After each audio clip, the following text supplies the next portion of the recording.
segment we're doing, it's called Getting Organized. And what I would do, and I would recommend this to any kid, or most likely their parent is going to do this, is I would go out and buy a 3-ring notebook, just your average notebook at Office Depot or someplace like that, and set up a whole bunch of different tabs. I've done the same thing with my acting business, and these are a few of the tabs that I have set up here. No certain order, but these are some things for you to think about.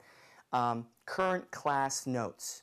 One of the first things I suggested on this topic was to get some sort of acting classes. And if you have class notes or things you learn in class, notebook is a perfect way to store these for a later date.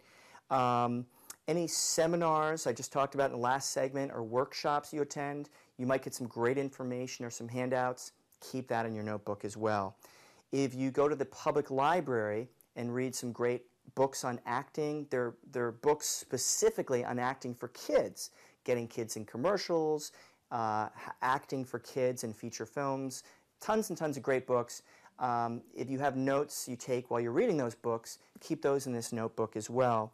I also keep a list of the most common production companies and audition locations where I go, if you need to keep track of directions or MapQuest, that sort of thing.